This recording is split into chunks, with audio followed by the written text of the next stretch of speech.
আপনি বিষ খাচ্ছেন না তো? বাংলাদেশের পদ্মার ইলিশ কলকাতা ও সন্নিহিত বাজারে প্রচুর এসেছে। সাইজ অনুসারে দাম 1500 থেকে 1900 টাকা। একটা মাছ কিনে বাড়িতে নিয়ে এসে হৈ হৈ করে খাওয়া দাওয়া হলো।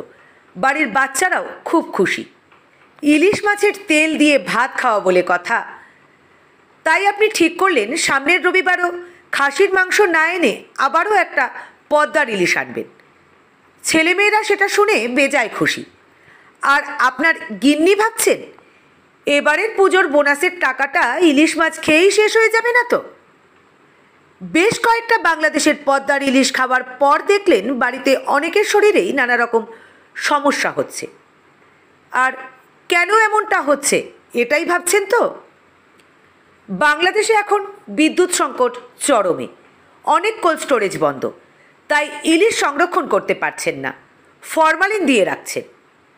ফরমালিন, যা কিনা মরা মানুষের দেহ সংরক্ষণ করতে কাজে লাগে, অত্যন্ত বিপজ্জনক শরীরের পক্ষে।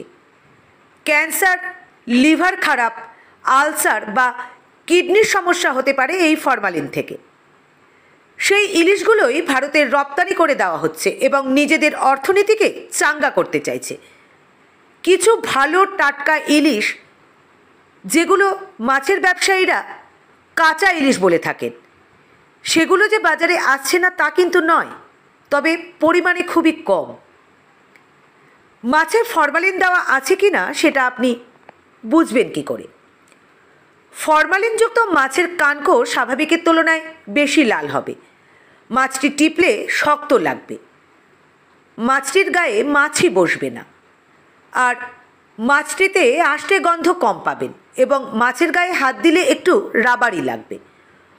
অপরপক্ষে ফরমালিন মুক্ত ভালো মাছ টিপলে একটু গর্ত হবে, আবার পুনরায় একই অবস্থায় মাছটি ফিরে আসবে।